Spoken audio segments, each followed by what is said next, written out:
Você que chegou depois, sejam todos bem-vindos, em nome de Jesus.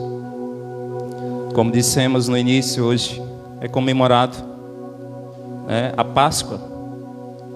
Nessa noite nós queremos trazer uma reflexão relacionada a isso, mas também trazendo para um cunho escatológico. Amém? Os irmãos devem estar pensando, o pastor agora só quer pregar escatologia. Mas, irmãos, se a gente for analisar a palavra de Deus, tudo aponta para os últimos dias.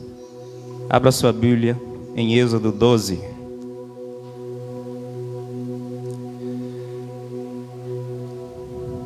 Falaremos hoje de uma viagem. Êxodo 12, a partir do versículo 1.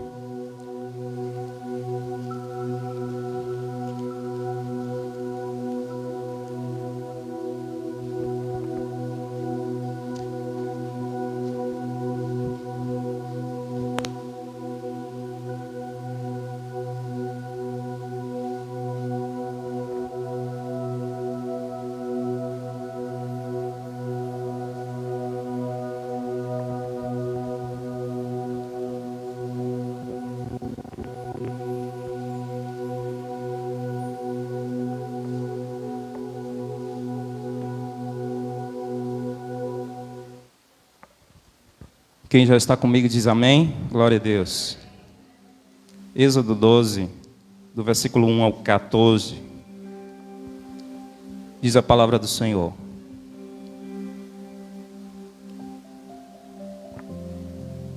Disse o Senhor a Moisés e a Arão na terra do Egito: Este mês vos será o principal dos meses, será o primeiro mês do ano. Falai a toda a congregação de Israel, dizendo: Aos 10 deste mês, cada um tomará para si um cordeiro, segundo a casa dos pais, um cordeiro para cada família. Mas se a família for pequena para um cordeiro, então convidará ele o seu vizinho mais próximo, conforme o número das almas, conforme o que cada um puder comer. Por aí calculareis quantos bastem para o cordeiro. O cordeiro será sem defeito, macho de 1 ano. Podereis tomar um cordeiro ou um cabrito, e o guardareis até o 14º dia deste mês. E todo o ajuntamento da congregação de Israel o imolará no crepúsculo da tarde. Tomarão do sangue e o porão em ambas as ombreiras e na verga da porta, nas casas em que o comerem. Naquela noite comerão a carne assada no fogo, com pães asmos e ervas amargas a comerão. Não comereis do animal nada cru, nem cozido em água, porém assado ao fogo, a cabeça, as pernas e a fressura. Nada deixareis dele até pela manhã. O que, porém, ficar pela manhã, queimá-la eis. Desta maneira o comereis. Lombos cingidos, sandálias nos pés e cajado na mão. Comê-lo eis à pressa. É a Páscoa do Senhor. Porque naquela noite passarei pela terra do Egito, e ferirei na terra do Egito todos os primogênitos, desde os homens até os animais. Executarei juízo sobre todos os deuses do Egito. Eu sou o Senhor. O sangue vos será por sinal nas casas em que estiverdes. Quando eu vi o sangue, passarei por vós, e não haverá entre vós praga destruidora, quando eu ferir a terra do Egito. Este dia vos será por memorial, e o celebrareis com solenidade ao Senhor. Nas vossas gerações os celebrareis por estatuto perpétuo. E todos dizem: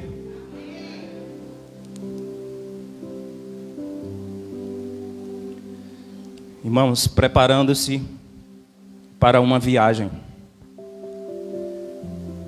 Quando eu estava lendo esse texto, me saltou nos olhos o versículo 11. O versículo 11 diz: desta maneira o comereis, lombos cingidos, sandálias nos pés e cajado na mão. Irmãos, quando pensamos na viagem do povo de Deus do Egito para a terra prometida, é possível fazermos uma analogia com o sacrifício libertador de Cristo Jesus, que nos tira do império das trevas para o reino da sua luz. Neste momento, o povo estava vivendo como escravo no Egito por 430 anos. Deus já havia levantado Moisés como líder libertador. Deus preparara Moisés no deserto. Deus havia prometido libertar aquele povo. O Senhor já tinha enviado até este momento 9 pragas. Mas Faraó continuava com o seu coração duro, dizendo que não conhecia o Senhor e que não deixaria o seu povo partir. O povo de Deus, logicamente, não era atingido pelas pragas, porque o Senhor os guardava. E neste momento, Deus está preparando uma última praga. E através desta praga, deste momento, o Senhor ia trazer libertação ao povo de Deus. Resta claro que nesta última praga, o Senhor passaria pelo Egito, por toda a terra, e mataria os primogênitos das casas onde não houvesse a marcação nas suas portas com o sangue de um cordeiro. E o Senhor aqui está dando orientações para que o povo se preparasse para esse momento, antes deles partirem do Egito. E justamente nesse capítulo 12, o Senhor institui o que nós conhecemos como Páscoa. Você não sabia? A Páscoa tem origem aqui. A Páscoa não é coisa do Novo Testamento. A Páscoa é instituída por Deus aqui. A Páscoa vem do hebraico Pesach. E no grego, Páscoa, que traduzido significa passagem. Páscoa é passagem. A Páscoa foi instituída por Deus ao povo hebreu, marcando aqui a saída do povo da escravidão para uma terra que manaria leite e mel. E por que passagem? Porque Deus passaria pela terra do Egito, libertando o seu povo da escravidão. O Senhor Deus ordenou que aquele povo celebrasse oficialmente essa festa, em memória daquilo que Deus faria naquele dia. Irmãos, estamos falando aqui de uma viagem. E toda viagem necessita de preparação. Você não viaja sem se planejar. Se você faz isso, você está correndo algum risco de acontecer algo no seu trajeto, de você esquecer alguma coisa, deixar algo para trás, e talvez você ficar sem condições, sem dinheiro, sem ter como manter-se. Ninguém viaja de uma hora para outra, ninguém viaja sem que haja uma preparação. Irmãos, aquela era a oportunidade que aquele povo estava esperando há muitos anos, 430 anos. Eles não poderiam perder esta oportunidade. Eles precisavam se preparar para não perderem a oportunidade de Deus. Você está preparado? para não perder as oportunidades de Deus. 4 ações deste povo demonstram aqui a sua prontidão para a viagem do Egito para Canaã, para a terra prometida. E a primeira atitude do povo era sacrificar um cordeiro. Irmãos, na Bíblia, desde os primeiros anos, desde os primórdios, já existe a ideia de que para haver perdão de pecados, algo precisa ser sacrificado.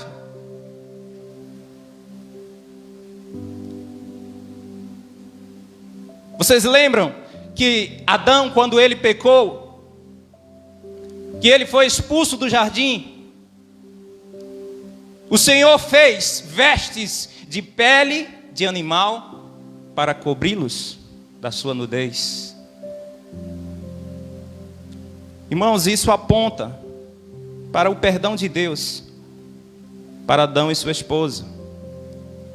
Lá em Gênesis 3:21 diz que o Senhor fez roupas de peles e vestiu Adão e sua mulher. Se o Senhor fez roupa de peles de animais, então algum animal foi sacrificado. A Bíblia diz que Noé, após o dilúvio, ele sacrifica animais puros e ora ao Senhor pelo livramento. Aqueles animais certamente eram em sacrifício pelos pecados de Noé e sua família, pois naquele momento só existiam eles sobre a terra. A Bíblia diz que Abraão sacrificou um cordeiro no lugar de Isaque. Deus havia feito uma prova com Abraão para que ele fosse no monte sacrificar o seu filho, seu único filho. E quando Adão já estava prestes a descer o cutelo sobre Isaque, o Senhor manda um anjo que interrompe o sacrifício. E naquele momento, Abraão olha para o lado e vê um cordeiro. E Abraão sacrifica aquele cordeiro no lugar do seu filho. Irmãos, Deus instituiu um sacerdócio no meio do seu povo. O livro de Êxodo, capítulo 29.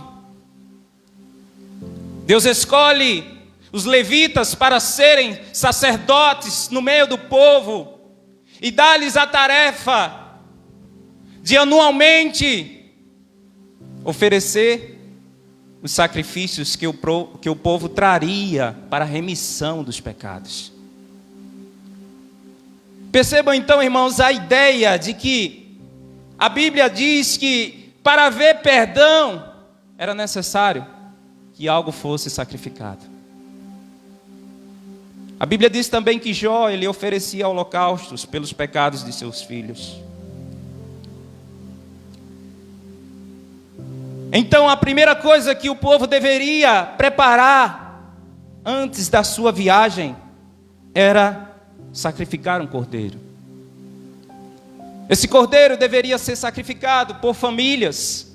O sangue desse cordeiro deveria ser utilizado para marcar as suas portas,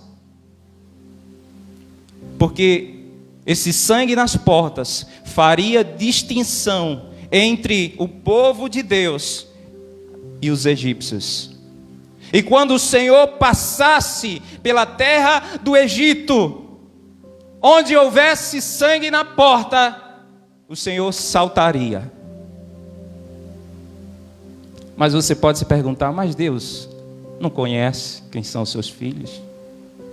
Sim, irmãos, conhece. Mas Deus está, primeiro, nos ensinando que para o pecado ser perdoado é necessário um sacrifício. E segundo, o Senhor está nos ensinando a obediência. Todos nós sabemos que Deus reconhecia a casa dos seus filhos, mas Deus está chamando o povo aqui para a obediência. Deus está convidando o povo aqui para que a sua fé fosse demonstrada. E assim, os israelitas fizeram. O sangue do cordeiro foi derramado, eles marcaram as suas portas. E o Senhor diz algo interessante.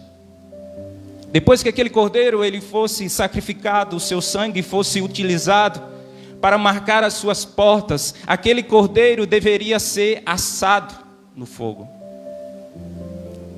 E juntamente com aquele cordeiro, deveria o povo comer também pães asmos e ervas amargas. O cordeiro assado, como já dissemos, não poderia ser cru nem cozido em água. Aponta para o sacrifício substitutivo e para o livramento da morte dos israelitas. O pão sem fermento, ou os pães asmos, como eram chamados, a ausência do fermento simboliza não apenas a urgência daquele momento, porque, queridos, a ordem de Deus foi: comam apressadamente. Aquele momento seria rápido, não iria dar tempo da massa levedar ou fermentar. Portanto, os pães sem fermentos apontam não somente para a urgência daquele momento, mas também para a purificação. Porque o fermento era sinônimo de pecado, de coisa ruim, de corrupção. O fermento fazia inchar a massa, assim como o pecado, ele faz inchar as pessoas, ele corrompe as pessoas. E as ervas amargas? As ervas amargas, irmãos, seria um memorial da vida amarga que aquele povo teve durante 430 anos no Egito. Depois de prepararem o cordeiro, o Senhor diz que eles deveriam comer o cordeiro assado com os lombos cingidos. Passamos então para a segunda ação daquele povo. Em preparação, eles deveriam comer o cordeiro assado com os lombos cingidos. Os seus lombos deveriam estar devidamente cobertos e firmados. Aquele povo iria sair do Egito. Suas vestes deveriam estar fixadas no seu corpo, para não mostrar a sua nudez, ou para não dificultar a sua locomoção diante de uma provável perseguição de Faraó. As vestes naquela época eram longas, e se não fossem devidamente cingidas ou firmadas no seu corpo, poderia trazer uma espécie de dificuldade. Portanto, o povo deveria se arrumar, se vestir como judeu. Não mais, irmãos, não era vestimentas de trabalho, porque as vestimentas de você ir para uma viagem, de você sair para um outro local, não são as mesmas vestimentas que você usa, por exemplo, para ir para o trabalho, e também não seriam as vestimentas para dormir, porque seria noite de livramento de Deus. Portanto, as vestimentas que o povo precisava estar portando naquela noite eram vestimentas de viagem para uma nova terra, para uma nova realidade.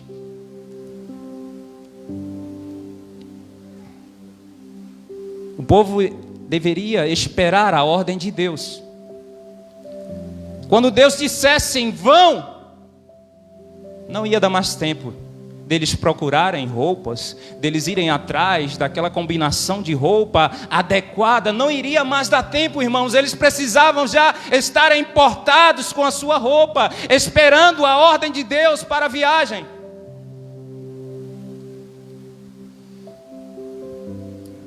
E a Bíblia diz que Deus conservou as vestes do seu povo durante 40 anos que eles passaram no deserto.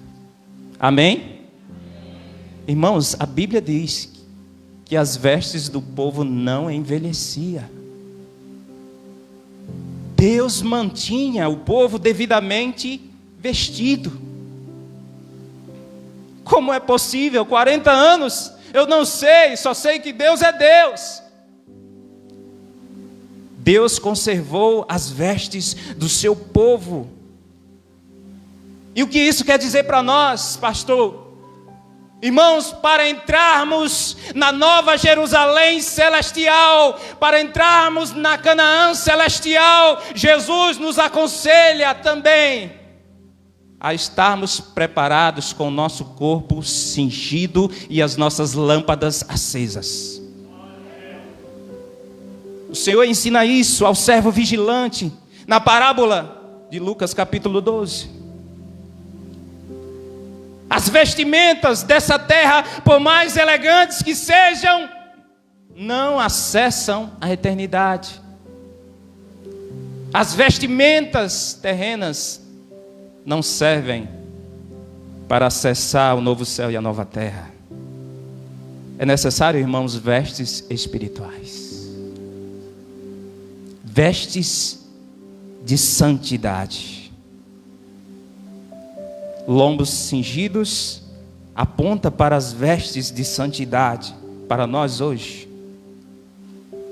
Quando o Senhor nos tira de um contexto de escravidão e pecado, Ele também deseja que nos apossemos de vestes de santidade. Se o Senhor já te libertou, irmão, da escravidão, do pecado, você precisa se apossar das vestes de santidade.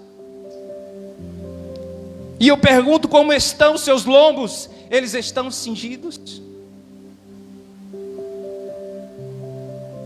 Porque o pecado, ele vem para sujar as nossas vestes.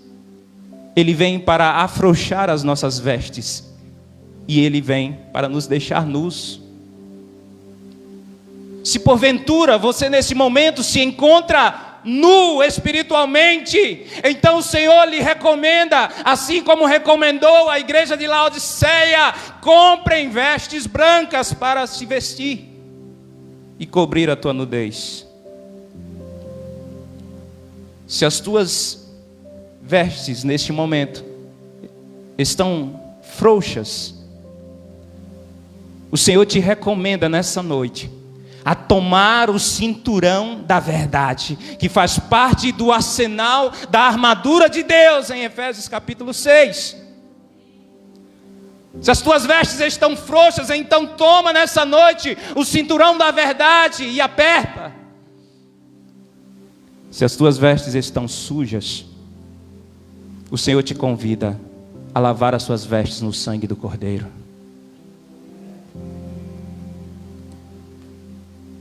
O Cordeiro já foi sacrificado, mas as suas vestes já estão prontas. Terceira ação do povo: sandálias nos pés. O que a Bíblia nos diz é que o povo deveria estar calçado, com sandálias nos pés, dentro das suas casas. Geralmente, irmãos, dentro das nossas casas, nós ficamos descalços, não é verdade? E geralmente era assim. Dentro de casa, geralmente, as pessoas ficavam descalças. Mas o Senhor está convidando o seu povo a colocar as sandálias nos seus pés, quando estiverem comendo o cordeiro assado. Eles não poderiam jamais, irmãos, viajar descalços. Os calçados eram necessários para o percurso. Eles enfrentariam deserto, chão quente, solo pedregoso, montanhas, terrenos acidentados. era necessário estarem devidamente calçados. Eu destaco também que as sandálias, naquela época, elas tinham um sentido de liberdade. Conta-se que somente as pessoas que eram livres usavam sandálias. Os escravos, eles andavam descalços. Nós acabamos de dizer que esse povo estava servindo no Egito como escravos. Entenda então o mistério. Irmãos, 430 anos. Naquele momento, eles estavam na condição de escravos, até que o Senhor os libertasse. Mas havia chegado o momento da libertação, e Faraó não mais os escravizaria, porque agora eles fariam parte do exército do Deus vivo. O Senhor calça o seu povo, porque o seu povo não é mais escravo de Faraó. O seu povo é livre. As sandálias nos pés também revelam, queridos, a nossa dependência de Deus. Assim como as suas vestes não se desgastaram, também as sandálias nos seus pés não se desgastaram durante 40 anos. Não me pergunte como é possível alguém passar 40 anos com o mesmo calçado, porque só Deus faz isso. Deus queria o seu povo calçado, porque o seu povo não era mais escravo. Quando o Senhor entrega a missão ali aos seus 70 discípulos, em Lucas capítulo 10, o Senhor diz para eles: olha, não leve bolsa, não leve sacola e não leve calçado. Irmãos, quando Deus nos pede para fazer isso, é porque Ele se garante de que os nossos calçados não estarão desgastados. O Senhor nos ensina nesse momento a depender dEle. Se Ele está dizendo para não levar, é porque Ele vai conservar.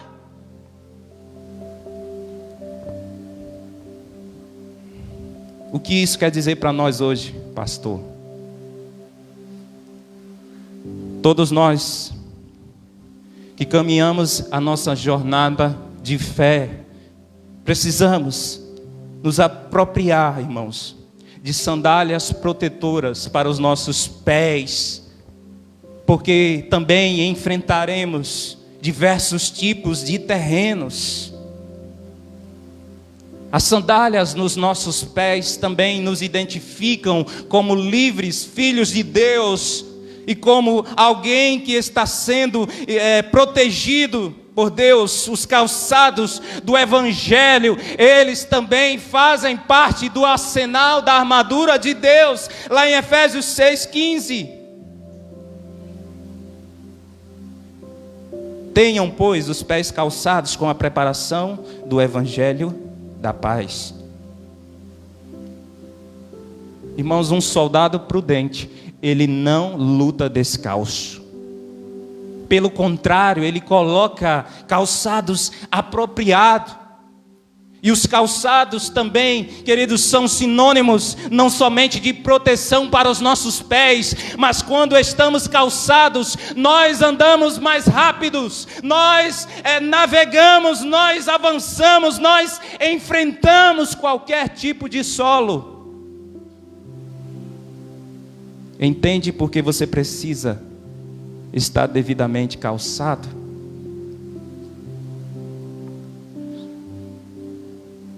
Eu pergunto, onde estão os seus calçados?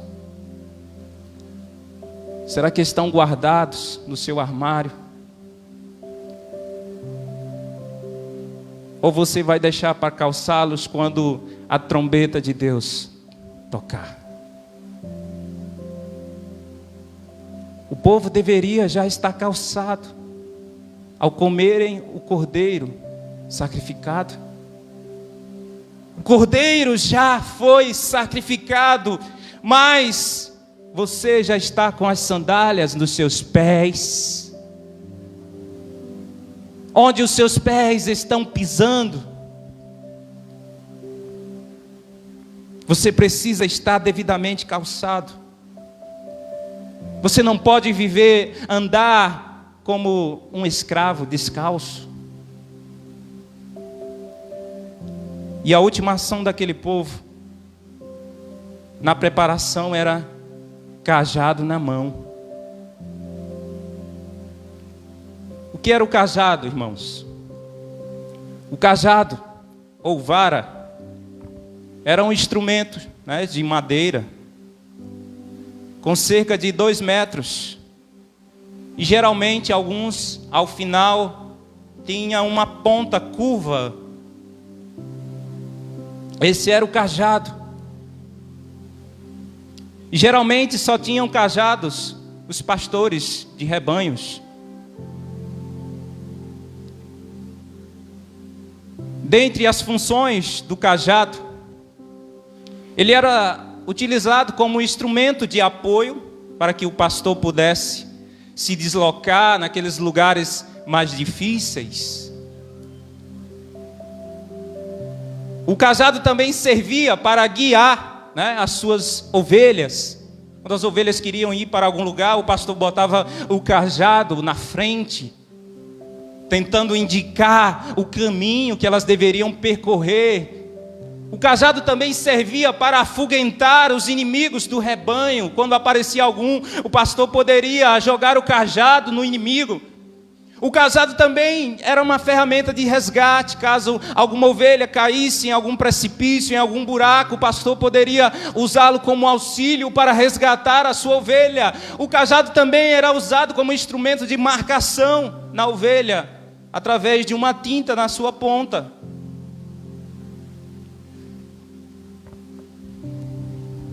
Vocês lembram que esse povo, que agora sofria como escravo, eles foram para a terra do Egito na condição de pastores.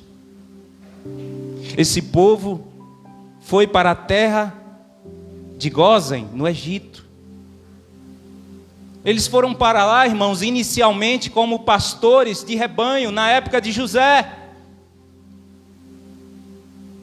Mas o tempo se passou, aquele povo se multiplicou assustadoramente, e o faraó agora via aquele povo como uma ameaça. E o que foi que o faraó fez? Escravizou o povo. Aquele povo agora não era mais pastores de ovelha, aquele povo agora eram escravos de faraó.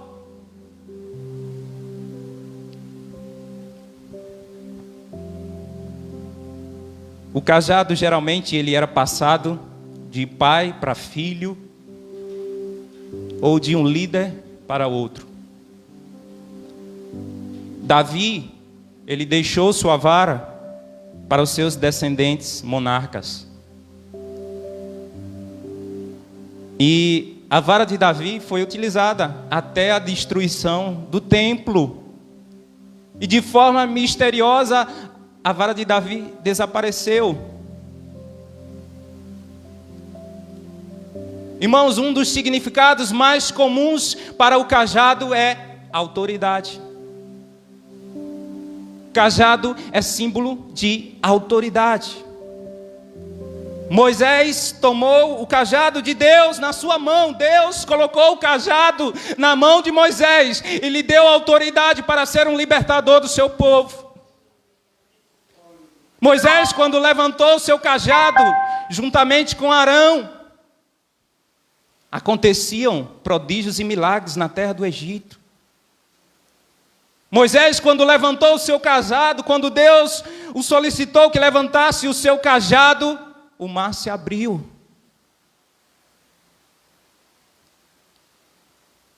A vara da disciplina, diz Provérbios, é para o filho tolo e também para os escravos. Portanto, cajado também é sinônimo de autoridade na disciplina, na condução dos seus liderados, do seu povo.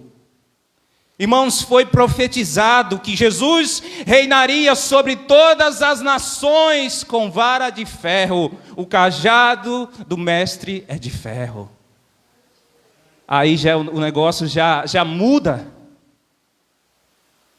Quando o Messias vier, será-lhe dado um cetro de ferro para governar sobre todas as nações. Irmãos, e essa autoridade rabínica, ela possui uma origem em Deus, segundo os rabínios. O Senhor, ao livrar aquele povo do Egito, o que significa aqui o cajado? Por que Deus mandou aquele povo colocar o cajado na mão? Irmãos, eu entendo que ali o Senhor estava restituindo a autoridade do seu povo, restituindo a autoridade de pastores de rebanhos. Eles voltariam a cuidar de rebanhos quando saíssem daquela terra. O inimigo havia feito escravos, mas o Senhor estava restituindo a sua autoridade de pastores. Portanto, o Senhor disse que eles deveriam estar com o cajado nas suas mãos. Amém. E o que isso quer dizer para nós? Irmãos, o Senhor deu autoridade à sua igreja. Você tem autoridade dada pelo Senhor. Amém?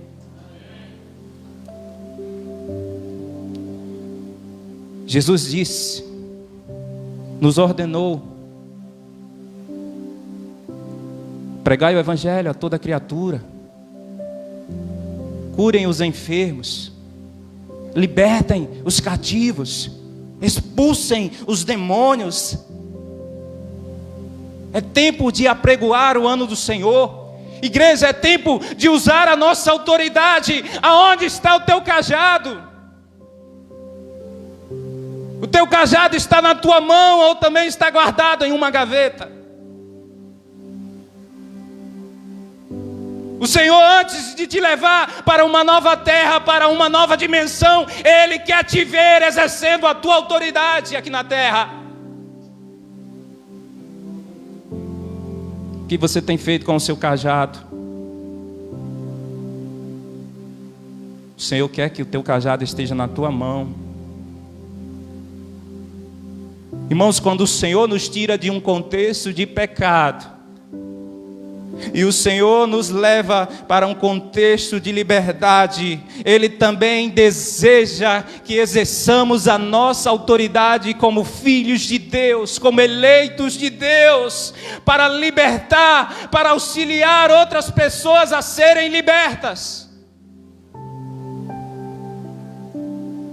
O Senhor quer que usemos nosso cajado para libertar outras pessoas. O que você está fazendo com a autoridade que Deus te deu?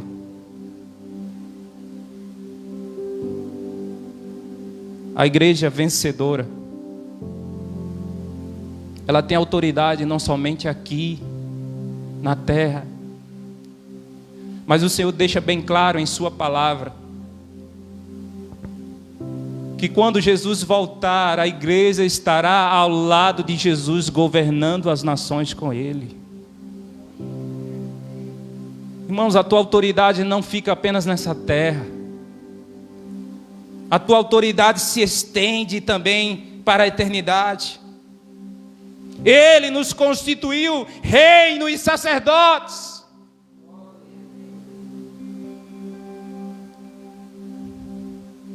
O cordeiro já foi sacrificado, mas você está preparado para exercer sua autoridade aqui na terra e na eternidade?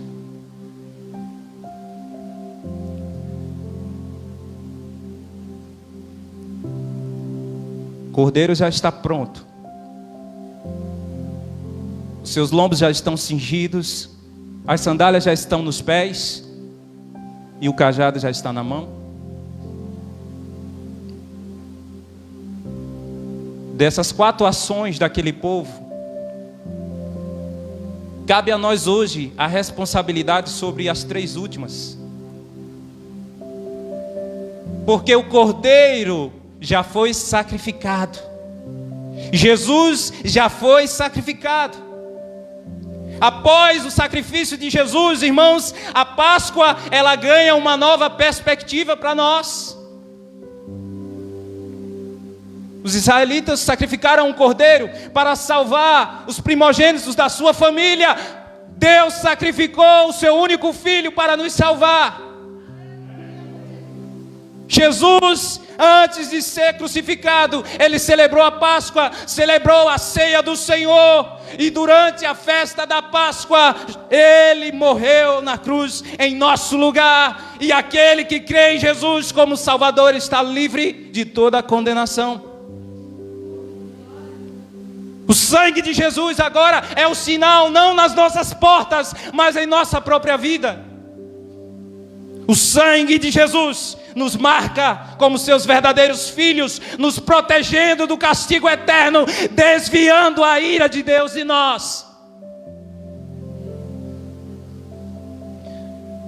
Assim, para nós cristãos, a Páscoa significa a passagem da morte para a vida, isto é, a ressurreição de Cristo Jesus. Assim como ele venceu, ressuscitou, saiu de um contexto para outro, nós também que cremos nele seremos ressuscitados, faremos essa viagem transformadora.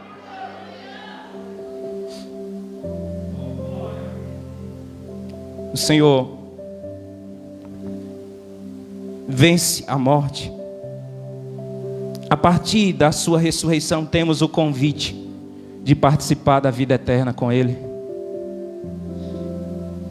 E é por isso, irmãos, que continuamos a celebrar a Páscoa, mas com uma perspectiva agora um pouco mais ampla do que a Páscoa judaica. Celebramos a libertação do pecado, o perdão do castigo que nos cabia e a vitória sobre a morte. 1 Coríntios 5,7 diz: porque Cristo, a nossa Páscoa, foi sacrificado por nós. Eu disse no início que Páscoa significa passagem. Cristo é a nossa passagem para a eternidade. Portanto, a passagem já está comprada e você está pronto?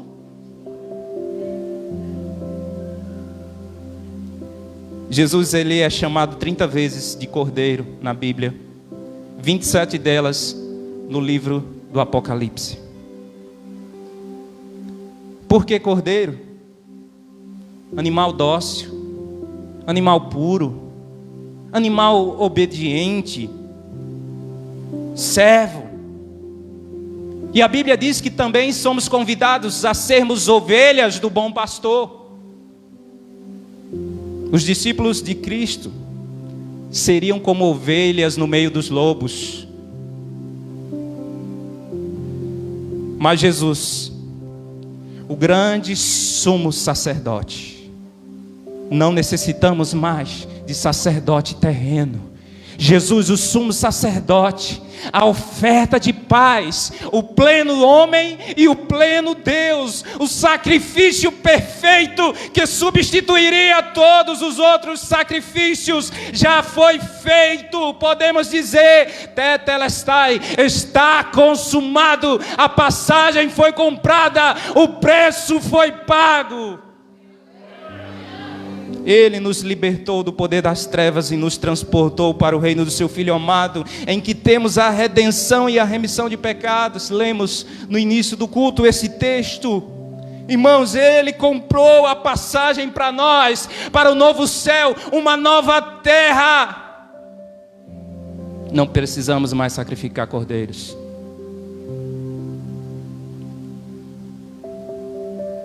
O cordeiro foi providenciado. A passagem Jesus garante, mas a preparação cabe a você. Isso Ele não vai fazer por você.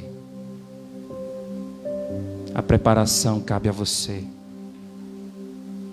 É tempo de cingir os lombos. É tempo de calçar as sandálias. É tempo de colocar o cajado na mão e nos preparar para a eternidade. Amém? Fica de pé em nome de Jesus. Vamos orar encerrando este culto, agradecendo a Deus pela passagem de mais uma Páscoa.